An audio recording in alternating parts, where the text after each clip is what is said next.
Welcome to the Project Vanguard podcast, home of the community of veterans in energy, where we explore the journeys of veterans leading in the energy space. We're building American energy dominance through an all-of-the-above approach, where energy security is national security, and increasing the veteran workforce in energy is the best way to advance our industry. I'm your host, Kevin Dauphin. Today's guest is DJ Husted, a former Marine who now oversees more than 50 clean energy sites for Clearway Energy. From wind farms to solar plus storage projects, DJ's in the thick of operations, handling contracts, navigating policy shifts, and keeping sites running across Texas for Texans. But DJ didn't start here. He came up through oil and gas during the downturn years, jumping between jobs, watching good companies in oil and gas get wiped out overnight. Eventually, he made the switch, not for idealism, but for stability and the opportunity that came with it. And he brought a Marine mindset with him, adapt and overcome. In this episode, we talk about what it's really like transitioning into renewable energy from oil and gas, why veterans thrive in high-stakes operations, and how policy decisions in Austin shape jobs in rural Texas. You'll hear about monsoon drills in Okinawa, the economics behind offshore wind, and what it actually takes to build long-term energy capacity here at home.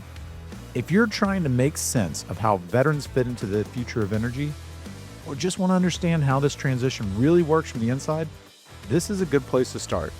Let's get into it. So, DJ, let's dive in, man. What's keeping you busy right now? Well, several things. I typically manage the day-to-day health of contracts across 52 different sites, whether they're wind turbine or solar and battery storage. So at any given point, I've got 12 to 15 ongoing contract amendments that need to be talked through, operationally and tactically solved for what is it we're trying to do. Lender approval through asset management to make sure our lenders, people that we've promised revenue to, understand the potential impact to them, and then administratively getting those contracts across and signed. So rewind the clock. You go back to your dad's a delivery driver for dairy farms. You one day will make the horrible mistake that you've admitted to me of joining the Marines. You don't have to comment on it. We'll just leave it there. And now you've got these 52 sites for Clearway. How did this happen? You know, when you're just a log drifting down the river, a lot of times the waves push you in directions that if you have time to look back at your journey, you can try to make up, I purposely went down that one fork in the river, or it made sense that I did it that way. A lot of it was, is three things. It's your own personal effort. It's the energy and efforts of your network of champions around you that want to see you succeed. And it's timing that you don't control. Grace of God, whatever you want to call it. It's a pendulum that swings, and when it hits right and the other two things are lined up, then you make moves. So I mean, go back to that second thing. I mean, that's really the crux of Project Vanguard, right? It's like building this community of veterans in energy.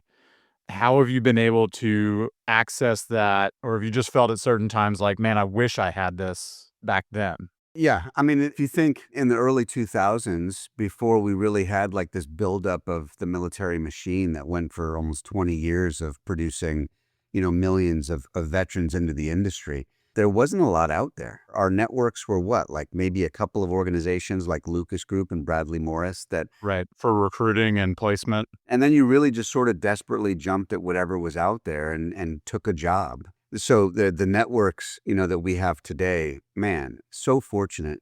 These veterans getting out, they've got probably too many resources. Now it's a matter of determining which ones are the right ones and will be most effective, right? So, we got connected early on. You're in Houston. You've come from oil and gas. How have you seen like the energy landscape between the two sectors, legacy and new energy, kind of differing? Yeah, well, I mean, any fan of history, looks at different industries as a layering, almost a layering of the earth, right? You've got different layers that as you go deeper, they're more solid, they're more firm because they've been there longer. And the overlap of energies, if you look at the coal industry, certainly not the cleanest, but probably by and far the most data points to have the best safety features, in that industry because they've learned from so many lessons along the way. Oil and gas, 180, 190 years old. So many laws written in blood, unfortunately, that we've learned our way to not only do things safer, but more effectively, more cost effectively, easier on the environment. There's still obviously accidents and mistakes when people take shortcuts, but it's like the airplane or any other industry where you're gonna have a lot of fledgling and creative mistakes as you learn what works and what doesn't. So anyone that's trying to apples compare oil and gas and say, renewable energy, wind turbines or solar, it's not an apples to apples comparison because you've got almost 200 years on one side of experience and maybe 40 on Yeah. the other side. But that 40, I mean, it's technology is changing monthly. And then you've got, these things like tariff impacts, and you've got investor interest where it's split between the two industries. And if you're a bank, where are you going to invest your money? Are you going to invest it in a 200-year proven industry or in a 40-year fledgling industry that's got a lot of risk, right? So without those government Well, and I subsidies and also stuff. try to like explain to some people because I've known a lot of investors from a time in like energy transition, early stage stuff. Yeah, Wind and solar is predictable. It's intermittent, but you know how to forecast a lot of that, especially over the years. But it's a utility scale game. Oil and gas is a completely different capital appetite for risk. yeah, I mean, wind and solar is meant to be boring. It's meant to be utility. I mean, utilities are not supposed to be exciting. I mean, like, there are exciting absolutely. things about the industry, don't get me wrong, but, like, to your point on safety, I used to own a oil-field supply company for a decade, and the lack of significant issues that would come up in oil and gas is actually a testament to the culture of the industry because of just how good, they were at enforcing a safety culture, and that's just one of those Yeah. things that, you don't see when things don't go wrong. You don't see all the things that had to go right to keep things kind of on track. So, what was that moment when you moved from oil and gas into renewable energy?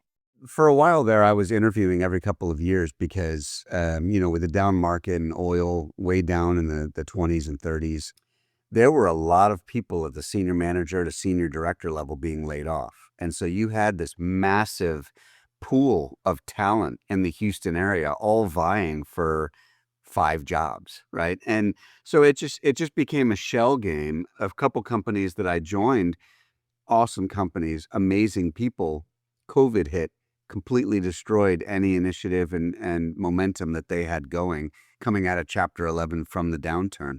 For me, getting close to 50, I was sort of getting tired of interviewing every 2 years for a new job and starting over and trying to figure out health benefits and how to log in. And I can't remember that many passwords, man. So, I, Hey, boomer. I wanted a career, and this is great marine logic. I wanted a career in a more stable environment. So I was like, why not go check out this clean energy because that seems stable. And if you think about it you can peel that a number of ways, but when you think about it in terms of just the amount of opportunity in the industry for Yeah. growth, and that's exciting. Being a part of something like that is really exciting to say, how do you take all that creative chaos and turn it into a success pattern at a company that is more consistent and not just ready, shoot, aim. Let's make it up as we go along, right? So that's where I like to fit in, is coming on the back side of it and build out the processes that are scalable Yeah. and more consistent for success. No, I get it. I mean, I think one thing that a lot of people miss with this boom bust cycle, you kind of get used to it in oil and gas, but you miss that each successive boom is smaller than the previous bust. So it's a little bit Yeah, more of a spiral. So there's like this contraction in the market. There's still big M&A deals, but like, I mean, there's so much consolidation in the market. insane. You're going to have this smaller market cap, smaller employment pool. Last year they hit highest production ever, but with the most productivity. And then Schlumberger and Chevron did 15 and 20% layoffs respectively. And we need it all. We need all the above, right?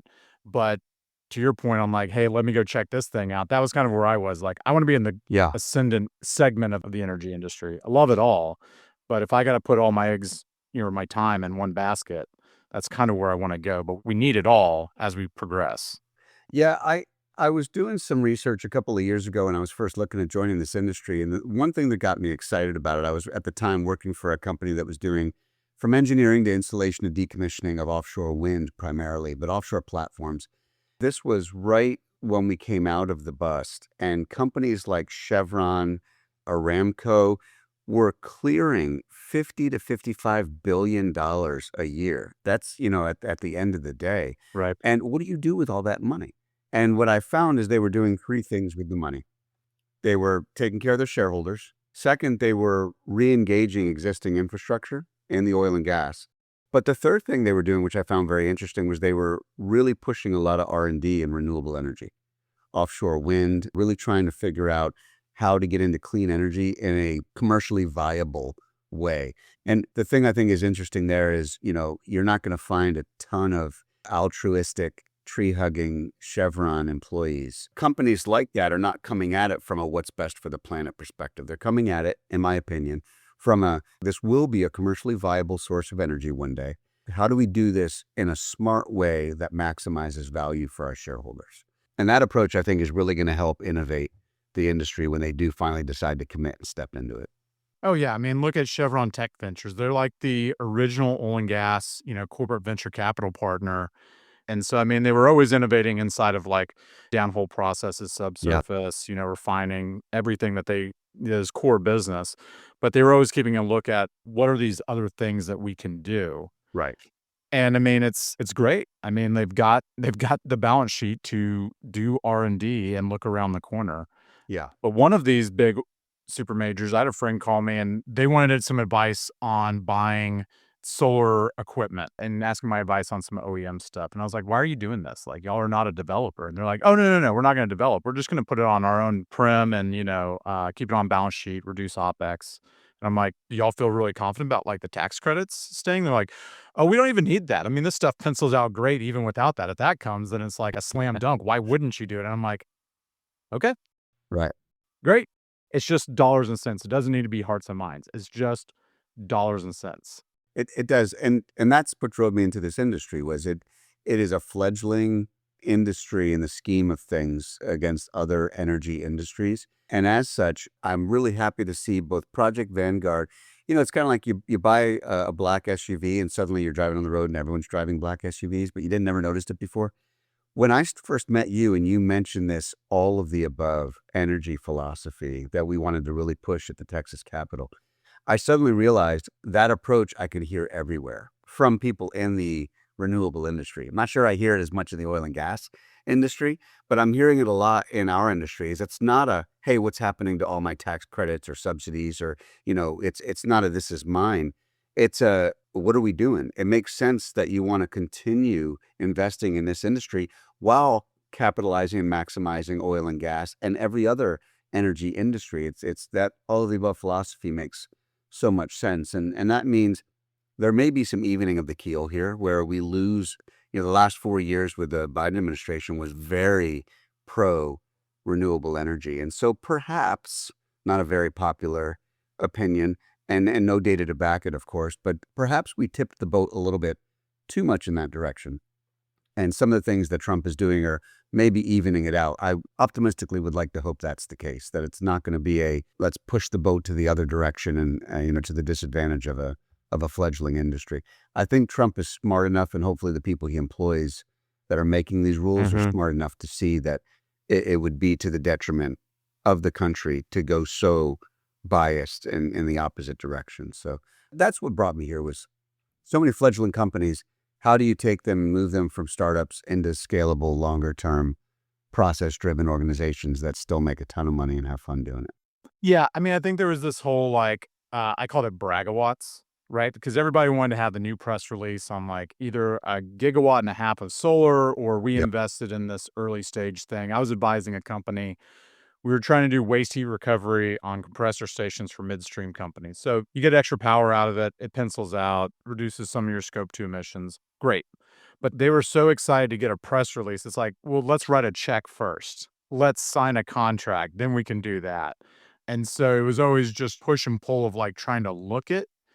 And for years, the whole net zero thing was it's a good intention, but to say that a public CEO, a publicly traded company CEO who really lives or dies by quarterly earnings calls is going to care about net zero 2050 goal, do you know how many CEOs will have come and gone by the time you get to 2050? Like, we're looking at the shortest life cycle of a CEO of a public company. Like, it is a meaningless thing, and it just distracts from, like, the real work being done. And I've just always found that the people that work in renewable energy have none of this tree hugging, whatever. They're realists, they're pragmatists. I think that's why Yeah, veterans fit in very well. But it's people absolutely. that are outside the industry that try to use the industry as a talking point. It's just always kind of irritated me. So to your point, I think it is evening out as like, okay, let's just focus on energy security. Let's Yeah, focus on workforce. Let's focus on all the above. Those are the three things that Project Vanguard focuses on. And so I think that's a stronger path forward for yeah. the whole industry and the country. At Clearway Energy, the company that I joined, our senior VP of operations was a nuke, Navy nuke. Our senior VP of asset management was a Naval Academy grad. Our VP of ops was a Navy nuke. Our ops engineering subject matter expert, who I don't even understand half the words he says, was a career Navy man. And so these are some of the smartest people I've ever met. And they come from the military, which, as you know, instills a great deal of loyalty and patriotism and nationalism. And they're doing what they're doing because they see the bigger picture of how renewable energy fits into energy dominance in the US and how it makes the country greater. And, that's not the sole reason they're doing it. Right. At the end of the day, when you sign a deal or you fix a process, it makes you proud to be part of something that could be legacy for the next 150 years of growth. No, I get it. I mean, I think there's a through line from choosing to serve your country in the military to choosing to serve your country in the energy industry later. Yeah. Like, I mean, go back to like when you joined the Marines. What was that like? What was that decision like for you at the time? Oh, man, I know we talked about this. I'd love to say that I already had been using a big pen and drawing an eagle, globe, and anchor on my chest. But, for me, it was getting away from a bad situation and understanding that I needed self-discipline, self-reliance, and self-confidence. And those things were not going to happen naturally in most environments I put myself in. I needed to put myself in an environment where that would be very forcibly taught to me. And intuitively, you can't find a movie about the Marine Corps where someone's not yelling at somebody else. And that seemed like an environment that would certainly include forced education. Yeah. And I don't regret it for a minute. I took my youngest son the other day to see a Marine Corps recruiter as just one of his many options. And they've gotten so much better than when I joined about getting someone to that point where they discover they need intangible skill sets that they don't currently possess. And the best way to get those is through a forced education like Marine Corps boot camp. So, whether I knew what I was doing purposefully or not, that's what it was, is I wanted to better myself. The Marine Corps is great for it. I'm sure the other organizations are as well. I don't have personal experience in it, but the Marine Corps boot camp is great for getting you good at wanting to do the things you don't want to do. Well, and I mean, like, I was deployed in the Marine sector when I was in Iraq. So, I mean, we had some interesting times. But the one thing I am so jealous of the Marine Corps is just the camaraderie. That goes for anybody in the military. But like, it's just different when a lot of times people join the Marines to be a Marine. Like all the things you're describing, you're not like, hey, I wanted to go to college. So whoever was at the recruiting station that day, Right. the Marine was out to lunch. So I joined the Air Force.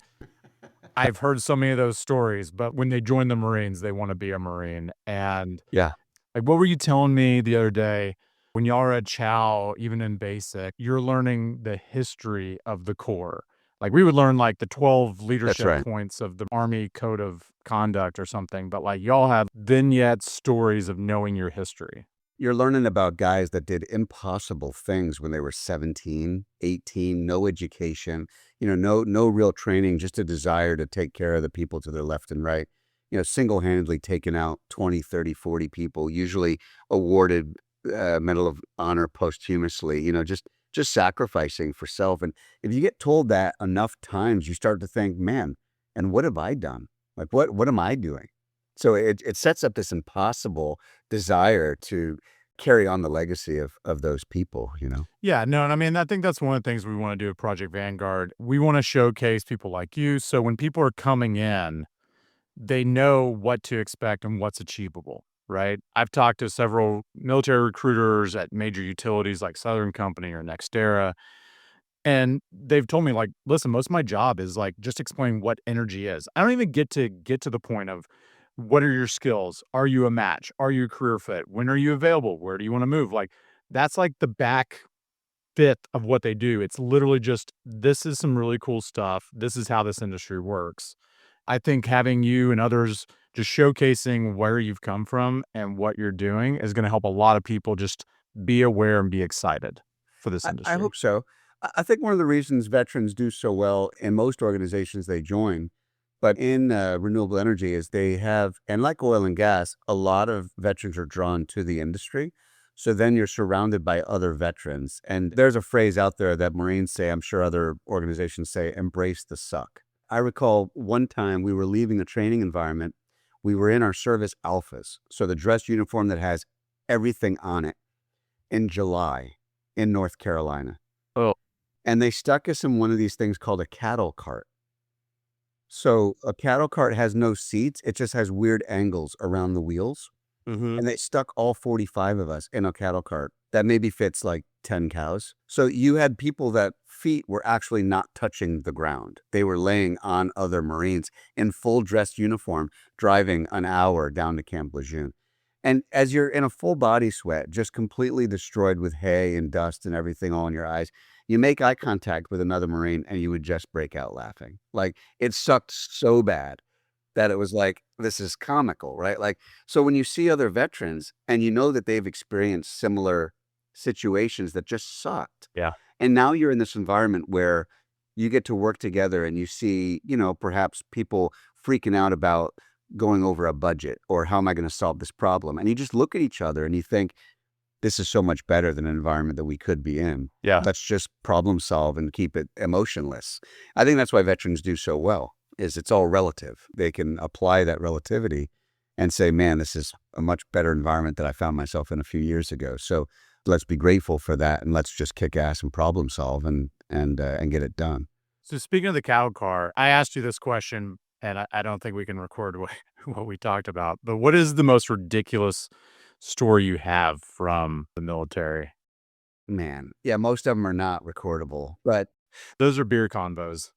one I would say that at the age of 19 in Okinawa, Japan, getting ready to go to Thailand, we were in a monsoon season and it was raining to where you were drenched in impossible locations on your body, even with rain gear on.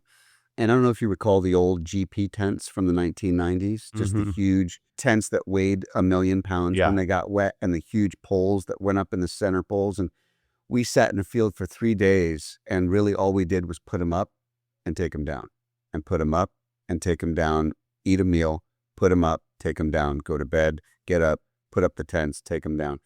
They wanted us when we got to Thailand and had to do this on the beach with cold and wet and dirty GP tents. They wanted us to put them up in front of the Thai Marines and the crowds that were there as if we were putting our socks on. But none of us could really see that. So we're just on day 3, all of our hands are raw and soaked and blistered, and we're putting up these tents and taking down these tents. And when you're young, you have no vision of why you're doing the things you're doing. You just continue to do them. So it was those kinds of environments when in the moment were just absolutely ridiculous. I mean, Yeah. there had to have been a better way, perhaps, to train. But I tell you what, we got to Thailand and we pulled those tents out and they were disgusting and half rotted. And they'd been sitting on those MPF ships for years. And we put them up as if you were putting up an REI pop-up tent. Oh my God. It worked just like it was supposed to. So we stopped looking at things as ridiculous and we tried to see what are they really trying to teach us here, right? Yeah. So as you're doing all this ridiculous wax on, wax off, building your character, you mentioned your son, but I got to meet your daughter when we did our lobby day. Can you tell everybody what that was like when you got to come in and do that a couple months ago? Oh man, talk about just being fascinated, almost like an alien on a new planet. Walking through the Capitol and meeting the staffs and meeting the congressmen and the senators and seeing how they spend their day, just the way they have to navigate meetings and conversations and laws. And then, being able to sit up in the gallery and see them put different bills into, law and pass and vote. And it is such a foreign concept to see the inner workings of our government. It's almost like I'd rather just close the lid and not see how the engine works. You don't want to see how the sausage is made? Exactly. Exactly. I don't know if I want the sausage recipe, but it was so cool. And it made me really want to do more of that from the perspective of how does it impact renewable energy, all these laws that are being passed, and how do they impact veterans coming out of the military into new industries? And at the end of the day, I don't know if this is cynical or not, but Kevin, I've found everything in life comes down to time and money. And time is money. So it really just comes down to money. So you can package it however you want, patriotism, nationalism, good for the planet, better investment, this and that. At the end of the day, it all comes down to money. And when you're talking to politicians, what they care about is the people that are voting for them, doing right by them, but also keeping them voting for them. Let's be honest. Yeah. And I mean, so, and just for reference for everybody, so this was not in DC, this was in Austin. And we had, I don't know, 15 vets. We went through like 30 offices that day. So we had little fire teams running around. And you and I got to sit down with Representative Darby, who's just been great. You know, West Texas legislator, Republican, and, you know, has just been in this fight since the Krez line opened up a lot of these new power projects. They're now approving a new the first of 3 transmission lines, high voltage transmission lines across Texas. And then, you know, you were in there with your little one pager of just the projects you had. They see those projects. They're like, I remember that ribbon cutting. I remember when this was happening. And I was just kind of blown away that they remember them by name and could tell a quick story about it. That's right. Yeah. And for them, the important thing is this is money and jobs coming into the districts that they represent. So beyond the voters and beyond that they want to stay in office, it's a point of pride Yeah. that if they can do things that support the continued money and jobs coming into their area, they see the advantage, they see the value of voting for those things or continuing to support the industries like ours, you know? Yeah, no, I mean, that was all new for me as well. I'd never done anything like that. Someone later was like, who set this up? I'm like, I don't know. We emailed some people that we were bringing some vets. Could we get a meeting? And apparently that worked. What I loved, the whole dance of prepping to testify or to meet with a, you know, a congressman or senator, like really how to speak their language and press what buttons you have to press with their staffers, you know, to pique their interest. You mentioned we got to sit in fire teams in front of a number of different staff of the different congressmen and senators. It was really neat to see levels of interest. I'm trying to be delicate here. Yeah. Oh, I know. And in some, you could honestly tell the staffers themselves probably picking up cues from the congressman or senator they represented, did not know much about and did not really care much about what we were talking about or bringing to their attention. And, you know, I think for me, those are the challenges that we want to pursue. The ones that are on board, there's not a whole lot that you need to do to persuade, but the ones who their senators are more concerned with women's rights or, you know, with this or that are really important causes, but really don't have time for energy or renewable energy. Those are the ones that you want to capture and say, do you have any idea the impact in your districts of jobs, of employment, of cash that's coming in for infrastructure? We're building schools, we're building roads, we're building power lines. All of that is impactful and you need to pay attention because the people in your districts care about this stuff. Yeah, I mean, I was in a meeting with Larry from RWE and, you know, the guy we're talking to, state senator, and they're just like, listen, this is great. Love talking to y'all. We don't actually care about renewables. So like, you know, I mean, like we're not for, we're not against, like we just have other things that were really priorities for us. And I'm like, oh, okay, great. So like, you're good. You won't vote for this anti-renewables thing. And they're like, no, we're definitely voting for it. And I'm like, okay. And they're like, but you know, we like you, but you don't need to be talking to me. You need to be in our counties because nobody is talking to them once the thing's built about why this is continuing to benefit them. And so they don't know. All they hear is like, or see are memes based on tinfoil hat stuff, you know, solar panels cause hurricanes, wind towers cause cancer. I mean, most of the people that work on these projects are MAGA and they work in wind and love it. But I mean, like, there's no cognitive dissonance there.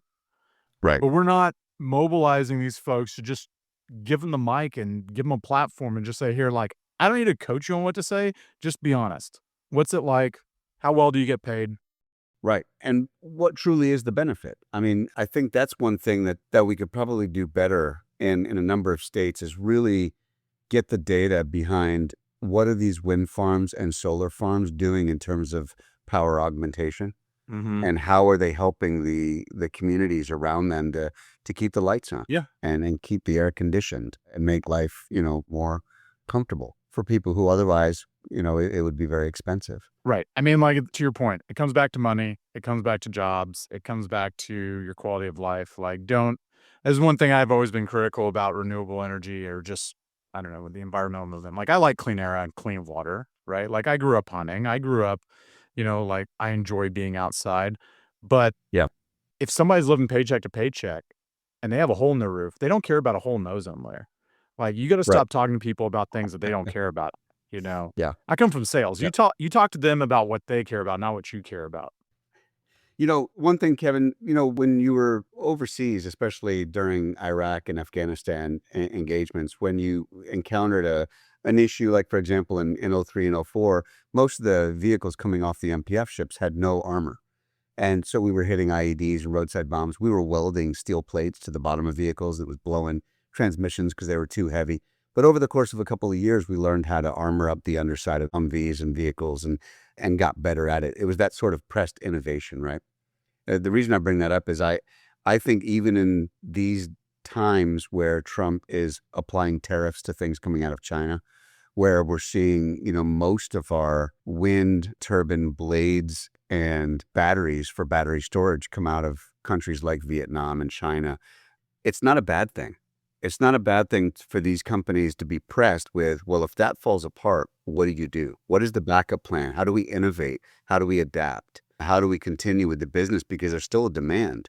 And so I think it's actually going to be really cool the next couple of years to see how do we innovate and come up with different ways to be less China reliant for some of these things and be more American dominant. And, it's going to take a little while, but once we get the price under control and commercialize it appropriately, we'll be back in business and in a way that's a lot more independent Yeah. and dominant for the U.S. So I don't see it as a setback. I see it as a challenge that we need to rise to. And who's better to do that than veterans? No, I mean, and we have this huge, solar supply chain, especially. Like, the Chinese aren't digging in on batteries and solar panels because they care about the environment. I mean, they have some of the worst air quality because of all the manufacturing they got relocated there over the past 40 years. But, it's an economic play, Right. right? Like, Yeah. the technology just continues to innovate and get more efficient, effective, cheaper. There's just so much opportunity. And unfortunately, they have their thumb on the scale with trying to price out other people, but they're not pricing other people out or trying to carve out market share because they don't see a future in it. It's because they know what's on the backside of all this is massive deployments and it's money. Yeah. And it's telling that if you look at the sheer volume of wind farms throughout China, they're not pipelining gas and oil to all of these remote Because they don't areas. have access. I mean, like, if you ever read the new map, Daniel Yergin, just the preeminent guy to talk about the deep history in these things. China doesn't have domestic oil and gas, so they have to import everything. So when we talk about energy independence, Right. they are a perfect example of a country that has to import everything. So if they want independence, they got to be able to generate it. No one can take the wind or the sun from you, right? They unlock geothermal. That's why they're building nuclear, all these things. So, I mean, yeah, no, from the energy security side, we can't fall behind on controlling our own destiny with energy. And yeah, I couldn't be more excited about having this diversified portfolio of power gen that we have, especially as everything continues to electrify. So are you seeing a huge uptick in veterans joining the renewable energy workforce? And how is what's happening right now with tariffs? I realize you're supposed to be asking me questions and I answer them, but you've got a great perspective on this. How are you seeing what's happening right now with the new administration? What sort of vibe is that giving the veteran community about the risks or rewards associated with joining this industry? Yeah, I mean, everybody's suffering under tariffs, corporate layoffs. We talked earlier about the oil and gas layoffs. So, I mean, like, every sector is kind of hit hard. I think of the veteran population in regards to the talent pipeline coming into renewables as three segments. So there's the guys and gals like you and me. We're already in this, right? So somebody gets laid off because they stopped work on an offshore wind project, which is insane to set a precedent of stopping work on contracted projects, which I really hope stops there, gets unwound so that the Democrats don't then try to unwind every frack pad in America. Oh god, that would be horrible. Anyway, so there's us that are in the industry and we'll get new jobs, we'll get better jobs, we'll find new jobs if we get laid off. I don't see a lot of like churn leaving the industry. And then there's a small halo around that of veterans that really want to get into this industry.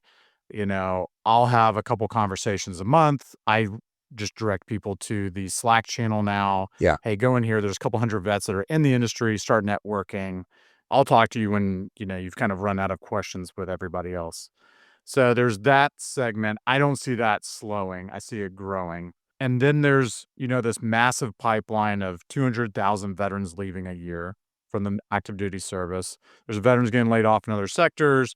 There's veterans just not happy in the sectors they want. They want higher call of duty purpose. But all of those folks don't know about this industry. And that's our job, is to get these messages out in front of them so that where it resonates, they get excited and they start moving in.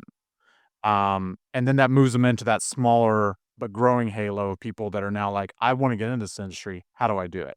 Yeah. Yeah. And so as we just increase the awareness in that outermost ring, it's going to get a lot better. And as we start these chapters across the country with Project Vanguard, and we have more events like we have at the Clean Power event next month in May in Arizona, I just think that it's going to be a lot easier to get in. So my goal is we're at 10% veteran penetration inside clean energy, twice the average rate for an industry. I want to see it at 20. So I want to double that in the coming years. And I think with a intentional process of doing this, more skill bridge programs, speaking to more student veterans of America chapters at 4-year universities, getting more engaged with 2-year universities, and just showcasing how to get into this and building a bigger community, the network effects are going to be unstoppable. Yeah. No, I think it's very doable. Clearway is the 5th largest renewable energy company in the US. That means there's 4 that are larger, and we're putting out 2 to 3 new sites a year that require upwards of 20-25 new technicians. Yeah. And, these techs, not only do they make great money, you're surrounded by other people, you basically need to show up on time with half a brain, and they'll give you the rest. They teach you, Oh my they're God. teaching guys the fundamentals of electricity. Like, they're starting out with what is AC versus DC. And we're not talking about the rock band. Like, they're giving you everything from ground zero. And the guys that really take to it, learn, show up, and especially veterans, you find yourself in short time suddenly a lead tech, leading, a fire team of technicians around and doing preventative maintenance on equipment, whether it's climbing up a turbine 11 stories up or, 6 stories up, or whether it's, being part of a team that's hopping from site to site and doing like tiger team type stuff, like emergency maintenance. They rely on people like veterans who can get in. And the great thing about veterans, and this is not a disparagement on non-veterans, but more and more of these new generations want a job right out of high school or college that is white collar, 6 figures, with literally no experience. Right. The great thing about veterans, even younger ones today, is they're willing to get their hands dirty and learn what they're expecting to lead. And so it's a great environment for these guys to get in, learn from the ground up, learn how the machines actually work and go together and get fixed, and then lead teams that are doing that and quickly move into managerial roles in a couple of years. But so you just have to go on websites and of these energy companies, and they are begging for Yeah. people who want to come out and become technicians and learn the ropes and work their way up, No, I know. I mean, when I talk to friends here in Houston that work in oil and gas about what it's like out in the field, from when I was doing sales with an O&M company, they'll just pause, look at me, and I'm like, I know, it sounds like shale in '08. I mean, the opportunities to move from wireline to, well logging to, drilling room floor, just, Yeah, if you're willing to get out there and do the work, you can make a lot of money. I that's right. mean, Yep. there was one office when we did our lobby day, or maybe it was before then we were prepping, that, I walked in, they're like, You will not say wind or solar the rest of the time you're in this office. I'm like, oh, hi, I'm Kevin. But we had a great conversation. I was like, listen, man, like, I've owned an oil and gas supply company for a decade. I get it. I have no qualms with the oil and gas industry. And then we just started talking about, technicians, that if you can just show up, not get yourself killed while standing around some older boys, and then if you actually have the ability to like self-start and lead, Yeah. in a year, you're going to be making six figures overtime per diem. Like Yep. you can make really great money. And then if you want more stability, you want to do like site management, and you like living in the country, great. A buddy of mine, Ben, after 17 years of the Army and working at a regulated gas utility, he ends up working at the wind farm that surrounds his house. Had no experience. They just took a flyer. They're like, to your point, this is AC, this is DC, not the band. And he's now a senior project manager leading, massive projects for them. Yep. That's the opportunity. Yeah. Kevin, tell me, what are you going to be doing at the Capitol? Do you have more plans to get veterans and get up there and harass? Yeah, it's a great question. There's a ton of bills that do not make any sense. A lot of them are coming out of like districts that have some of the highest renewable penetration that are benefiting them. So what we're really looking at, to your point, is like, we don't need to go talk to the people who are already in this, Right. right? We need to go talk to people who are not. And a lot of times veterans just have as a messenger, we're not giving them a new message that they've heard before, but because we're a different voice speaking it, it's sometimes the first time they've really heard it. Right. And so, I mean, like, we just need to make our voices heard, and we need to make them know that this is bad for business and this is bad for Texas, because if we do not take care of like building these AI and data center opportunities now, this window is going to disappear in 5 years. And Absolutely. you don't have to build the data centers here. We've been dominating the world from the US. There's nothing to say that China or India or Germany or anybody else doesn't build the majority of this, start laying a bunch of fiber pipe and just outpace us. And then we miss this window. And it all comes down to power. Yeah. And the fastest thing that you can build right now is wind and solar. So if we want to win this game, that's what we got to do. So to your question, we're just going to have a lot more push. We're about to launch a veterans letter about protecting these things. I'm taking 24 veterans to DC next week. No, that's terrific. Really looking forward to the next opportunity to help out in the Capitol. And I think, if you continue down that vein of targeting specific bills and then using AI to build a cheat sheet of, what's in the bill when it comes down to veteran employment, when it comes down to money in the district, when it comes down to, hindering those things, and then speak that language to senators about, hey, do you realize this bill is actually going to hurt your district when it comes to money flowing in and job creation? And, if we start speaking those things that make their ears, their hair stand up. Well, and we need to be cultivating those relationships before sessions. That's one of my big things is in the fall, getting out into the county level, those in-district meetings, and just building those relationships and that narrative. So it's not, oh, you're doing something I like or don't like, let me tell you about it. I don't want to be Johnny come lately. I want to get out there and like really build out this network. Awesome. Looking forward to it. Can't wait to be part of that. Well, DJ, last thing, any advice for anybody trying to get in this industry? Oh, same advice my dad gave me, and I've been trying to give veterans mentoring for 20 years now. You got 2 ears and 1 mouth, 2 hands, 2 legs for a reason. Shut up, do your work, learn. This industry, it's like a lottery ticket, a winning lottery ticket. People just don't know to spend $1 and scratch it and see. I mean, you're surrounded, the demographic, you're surrounded by veterans and great people. If you're looking for camaraderie, like the military, less bullets coming over your head, but an equal amount sense of purpose, sense of well-being, and sense of national support and dominance. I mean, you can't ask for a better industry to come in and be part of. So that's what I would say.